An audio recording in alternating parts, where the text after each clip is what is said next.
అమ్మవారికి దగ్గర అవ్వటం అది ఎప్పటి నుంచి ఏంటి అసలు? దానికి టైం అనేది నాకేం గుర్తులేదండి. చేస్తూ చేస్తూ చేస్తూ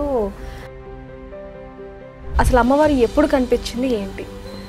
అమ్మవారు కనిపించడం చేతులు చాచి అడిగితే పువ్వులు రావటం, అక్షింతలు రావటం, అది అసలు ఎలా సాధ్యం? అది దానికి ఆన్సర్ నేను కూడా చెప్పలేనండి. మీకు కాబోయే భర్త ఎలా ఉండాలి, ఎలాంటి లక్షణాలు ఉండాలి? నేను శివయ్య లాంటి భర్త అనగానే మా ఇంటికి కూడా నన్ను శివుడు పంపించాడు. కీర్తి ప్రశాంతి గారికి ఏ హీరో అంటే ఇష్టం? మనం బాధపడితే నవ్వేది బంధువులు, మనం ఎదుగుతే ఏడ్చేది బంధువులు అంటూ ఉంటారు. దాంట్లో వాస్తవం ఉందా? ఉంటుందండి. అంటే మీ లైఫ్లో జరిగిందా? అండి మనం అందరినీ అనలేము, కొంతమంది ఉంటారు. అయితే మామూలుగా మీరు ఒక ఇంటర్వ్యూ ఇచ్చిన తర్వాత కొంతమంది వల్ల మీరు కూడా ఫేక్ అనేది కొంచెం జనాల్లోకి వెళ్ళింది. నిజం నిలకడగా వస్తుంది, అబద్ధం ఊరంతా చుట్టొస్తుంది. మీ ఇన్స్టాలో కొన్ని వీడియోస్ చూస్తే నార్మల్ డ్రెస్సులతో ఒక మూవీ సాంగ్స్ ఉంటాయి. అవును, ఒక్కసారి ఇలా చేంజ్ ఎలా అయిపోతుంది? నేను అసలు ముందు నేను ఎక్కడ చెప్పలేదే. కీర్తి ప్రశాంతి గారికి డబ్బులు ఎక్కువగా ఉన్నాయి, బ్లాక్ మనీ ఉంది కాబట్టి దాన్ని ఏ విధంగా యూజ్ చేయాలో అర్థం కాక ఇలా దేవుడి పేరు చెప్పి ఈ విధంగా చేస్తున్నారు అంటూ కూడా కొన్ని రూమర్స్. ఇప్పుడు నా మీద టైం పెట్టి వేస్ట్ చేసుకోవడం కంటే మీ లైఫ్ గురించి మీరు పెట్టుకోండి. అందరికీ నమస్కారం, వెల్కమ్ టు బిగ్ టీవీ. శ్రావణ మాసం అంటే ప్రతి ఒక్కరం కూడా శ్రావణ వరలక్ష్మి వ్రతం మాత్రమే చేస్తూ ఉంటాం, కానీ ఈవిడ మాత్రం గౌరీ వ్రతం కూడా అంగరంగ వైభవంగా చేసిందని చెప్పొచ్చు. చాలామంది శ్రావణ మాసం మంచి భర్త రావాలి, లేకపోతే మా ఫ్యామిలీ మొత్తం హ్యాపీగా సంతోషంగా ఉండాలని అనుకుంటారు. కానీ ఈవిడ మాత్రం ప్రపంచం మొత్తం కూడా లోక కళ్యాణం కోసం ఎంత తాపత్రయపడుతుందో వాళ్ళందరి కూడా అందంగా హ్యాపీగా ఉండాలని కోరుకునే వ్యక్తి అని చెప్పొచ్చు. ఆల్రెడీ మన అందరికీ కూడా తెలిసిన వ్యక్తే ఆవిడే కీర్తి గారు. ఇప్పుడు కీర్తి గారు మనతో పాటు ఉన్నారు, వారితో మాట్లాడదాం. నమస్తే అండి. నమస్తే అండి. అసలు అమ్మవారు ఎవరు అనుకునేలాగా ఉన్నారు, ఒకవైపు వెనకాల ఒకవైపు ముందు. సో ఈరోజు మీరు అంటే శ్రావణ మాసం ముగింపు అయిపోతున్న మాసంలో మీరు మంగళ గౌరీ వ్రతం చేసుకున్నారు. సో ఎలా అనిపిస్తుంది ఈరోజు? ఫస్ట్ ఆఫ్ ఆల్ చాలా హ్యాపీగా ఉందండి. అంటే మంత్ మొత్తం గడిచిపోయింది. నేను లాస్ట్ వీక్ చేసుకుందాం అనుకున్నా, ఆ రోజు కుదరలేదు. ఎందుకు అంటే ఈరోజు ఏకాదశి కదా, శ్రావణ మంగళవారం కలిసి వచ్చింది అని చెప్పి లాస్ట్ వీక్ చేయాల్సింది ఈ వీక్ చేసుకున్నాను. నేను చాలా ఇష్టంగా చేసుకున్నాను ఈరోజు. లాస్ట్ ఇయర్ బాగా చేశాను, గౌరీ వ్రతం చేసుకున్నాను, ఇంట్లో చేశాను.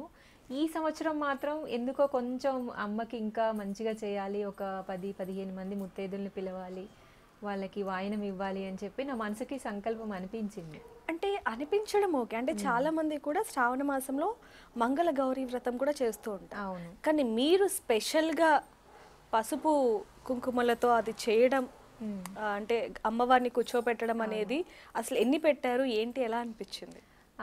ఎప్పుడులానే అండి, నా విషయంలో కళలు రావడము లేదా నా మైండ్కి అనిపించడము, నాకేదో ఊహల్లో అలా సడన్గా ఏదో పని చేస్తూ కూడా కొంచెం కొత్త కొత్త పూజలు ఐడియాలు వస్తాయి. ఎవరైనా పని విషయంలో వస్తాయి, వాళ్ళ బిజినెస్లో కావచ్చు, వాళ్ళ పర్సనల్ విషయంలో కావచ్చు వస్తాయి ఐడియా. సరే ఇలా చేసుకుంటే బాగుండు అనిపిస్తుంది. నా లైఫ్ డిఫరెంట్ అనమాట.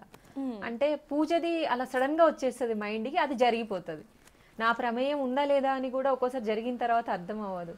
ఈ సంవత్సరం కూడా ఈ మంగళ గౌరీ వ్రతం చేసుకోవాలి అని అనుకున్నా. అసలు శ్రావణ మాసం అంటే ప్రతి ఆడవాళ్ళు ముందుగా లక్ష్మీదేవిని బాగా పూజ చేస్తారు. అవును, అసలు మనిషికి ఆడవాళ్ళకి కావాల్సిన లక్ష్మీదేవి ఒక్కటే కాదు, ధనం ఒక్కటే కాదు, ఫస్ట్ మాంగళ్యం, సౌభాగ్యం.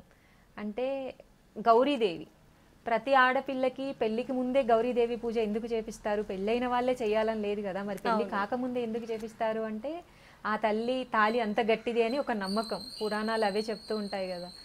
సో అలా అనుకొని నేను చేశాను అనమాట. అంటే నా ఫ్యూచర్ గురించి నేను చేశాను.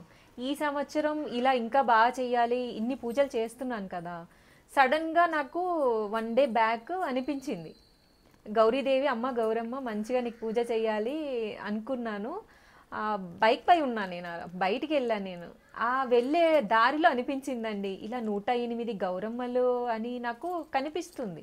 అయితే మామూలుగా మీరు ఒక ఇంటర్వ్యూ ఇచ్చిన తర్వాత కొంతమంది వల్ల మీరు కూడా ఫేక్ అనేది కొంచెం జనాల్లోకి వెళ్ళింది.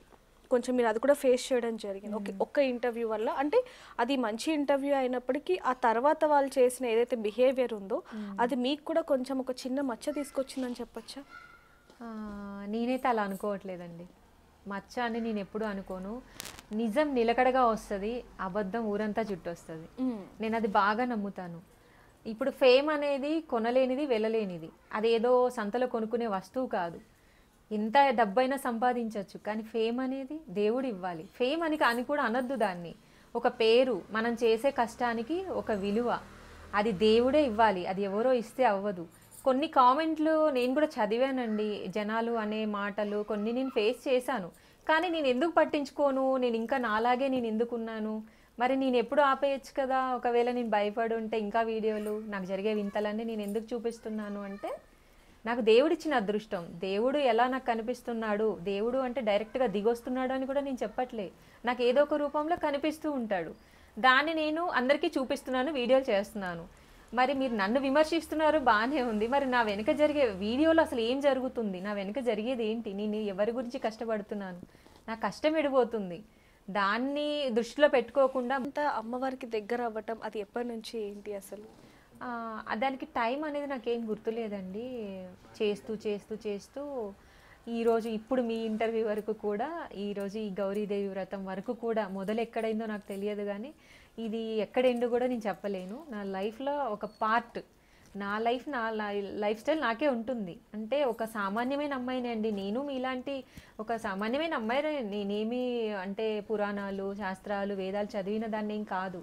ఒక వింత జరుగుతుంది. నేను ఫస్ట్ నుంచి ఇదే చెప్తున్నాను. నా లైఫ్లో నాకు తెలియకుండా కొన్ని వింతలు జరుగుతున్నాయి. అది ఎందుకు అంటే నా దగ్గర సమాధానం లేదు. అంటే చిన్నప్పటి నుంచి మీరు అంటే దేవుడికి దగ్గరగా ఉంటూ ఉంటారా? అంటే అమ్మగారు కావచ్చు, లేకపోతే ఇంట్లో ఎవరైనా అలా? మా అటు తరంలో ఇటు తరంలో ఎవ్వరు లేరండి. ఇంత పూజలు చేసే వాళ్ళైతే ఎవరు లేరు. మినిమం చేస్తారు, అసలు చేయకుండా ఎవరు ఉండరు. పూజలు, వ్రతాలు ఇయర్లో వస్తూ ఉంటాయి కదా, సంవత్సరం అంతా, తర్వాత పండుగలు, అలాంటప్పుడు చేసుకుంటారు అందరూ. ఏదైనా వాళ్ళకి ప్రాబ్లమ్స్ని బట్టి అయ్యగారులు ఏదైనా చెప్తే హోమాలు చేయించుకుంటారు తప్ప అసలు దేవుడికి చేయటం ఏంటి, వాళ్ళ కోసమే చేయటం ఏంటి, మనిషి కోసం కదా చేసుకోవాలి. దేవుడి పూజలు దేవుడికే చేయటం ఏంటి అనేదే నా వింత. అంటే ఇందాక నీ ఇంట్రోలో కూడా చెప్పినట్టుగా అంటే లోక కళ్యాణం కోసం ఇన్ని పూజలు చేస్తున్నారా, లేకపోతే భర్త కోసం, రాబోయే భర్త కోసం ఇన్ని చేస్తున్నారా అంటే ఏం చెప్తారు మీరు? భర్త అనేది చాలా ఇంపార్టెంట్ అండి. ఏ ఆడపిల్లకైనా భర్త అనేవాడు వాళ్ళ జీవితంలో చాలా ముఖ్య పాత్ర. అక్కడ స్టెప్ తప్పింది అంటే ఇంకా ఏ ఆడపిల్ల జీవితమైనా ఇదే. ఎవ్వరికి ఉండదండి, ఎవ్వరికి ఉండదు మంచి భర్త రావాలి, బాగా చూసుకోవాలని ఏ ఆడపిల్లకైనా ఉంటది కదా. ఆ విషయంలో నేను కోరుకుంటున్నాను. అది స్వార్థం లేని కోరిక. నా లైఫ్ కూడా ఒక లీడ్ చేయాలి కదా నేను. అలా ఒక మంచి భర్తని చేసుకోవడం అనేది అమ్మకి తెలుసు. అది అంటే ఎటువంటి స్వార్థం లేని కోరిక ఏ ఆడపిల్లైనా కోరుకునేది. ఇక పూజలు అంటారా, లోక కళ్యాణార్థం నేను చెప్పక్కర్లేదు. అసలు ముందు నాకు తెలియదు లోక కళ్యాణార్థం. నేను ఇప్పుడు మనం ఆ పదానికి మీనింగ్ నాకు ఫస్ట్లో తెలిసేది కాదు. అలాంటిది నేను చేసేసి వచ్చేసాను. ఓకే. దాని గురించి పురాణాలు కూడా నేను చదవాల. లోక కళ్యాణం అంటే ఏంటి, ఎలా చేస్తారు, అది ఇది అని చెప్పి నేను చేసిన తర్వాత తెలుసుకున్నాను. అంటే నా వల్ల లోక కళ్యాణం జరిగింది. ఎవరైనా అండి మీరు చూస్తారు ఈ జనరల్ లైఫ్లో ఇప్పుడున్న జనరేషన్లో ఎవరి పనులు వాళ్ళు చూసుకోవడం, ఎవరి గురించి వాళ్ళు ఆలోచించుకోవడమే చాలా కష్టంగా ఉండింది. అలాంటిది ఒక సామాన్యమైన ఆడపిల్లే, మనం ఏమీ అన్నీ నేర్చుకుని వచ్చిన దాన్ని కూడా కాదు. మరి ఈరోజు ఒక ఆడపిల్ల ఇప్పుడు మీ ఇంట్లోనే ఉన్నారండి, 5గురు ఉంటారు, మీ పిల్లలు ఉంటారు, మీ మనస్తత్వాలు కలుస్తాయా? మీరు ఒకటి తింటా అంటారు, మీ పిల్లలు ఒకటి అంటారు, మీ హస్బెండ్ ఒకటి అంటారు. అలాంటిది మీ ఇళ్లలోనే మీ అందరికి సఖ్యత ఉండదు, మీ మనస్తత్వాలే ఒక రకంగా ఉండవు. మరి ఒక ఆడపిల్ల ఇంతమందిని తీసుకొచ్చి ఏకదాటిగా ఒక దారిలో నడిపించగలుగుతుంది అంటే ఎవరు? అమ్మ. ఆ అమ్మవారి అనుగ్రహం ఉంది. అంటే ఏదో చెప్పాలి సమాజానికి, ఒకేసారి కూడా మనం ఏమీ చెప్పలేము ఈ లైఫ్లో నడుస్తూ ఉంటే. అలా అని కంప్లీట్ దైవత్వం, నేనేదో చేసేస్తాను, నేను దైవత్వంలోనే ఉండాలి అనేది కూడా కాదు. నా లైఫ్లో నా చేతుల మీదుగా లోక కళ్యాణం రాసుంది. నాకు అమ్మవారిచ్చిన జన్మ ప్రకారం నా జీవితంలో చాలా అద్భుతాలు అయితే జరుగుతున్నాయండి. కొన్ని మీరు చూస్తారు, కొన్ని నేను ఫేస్ చేస్తాం. అంటే నిజంగానే మీరు అన్నట్టుగా మేము చూసినవి కొంతవరకే. మీరు వెనకాల కూడా అంటే చాలా మందికి కీర్తి ప్రశాంతి అంటే అమ్మవారి పూజలు చేస్తుంది, వచ్చిన వాళ్ళందరినీ నవ్వుతూ పలకరిస్తుంది, ఇక్కడ వరకే. కానీ చాలా మంది అంటూ ఉంటారు అంటే దేవుడికి ఇంత చేస్తున్నావు, చాలా మంది బయట తిండి లేని వాళ్ళు, ఆకలితో ఉన్న వాళ్ళు చాలా మంది ఉన్నారు, వాళ్ళకి నువ్వేం చేస్తున్నావు అని క్వశ్చన్స్ వేసిన వాళ్ళకి కూడా మీ బ్యాక్ ఎండ్ ఏం జరుగుతుందో వాళ్ళకి తెలియదు. మీరు చాలా మందికి ఇప్పుడు సపోర్ట్ చేస్తున్నారు, తిండి పెడుతున్నారు, బట్టలు పెడుతున్నారు, అనాథాశ్రమంలో కూడా ఎంతో కొంత మీకు తోచినంత ఇస్తున్నారు. ఇవన్నీ కూడా తెలియదు. అయితే ఇవన్నీ కూడా చేయడానికి మీకు అంత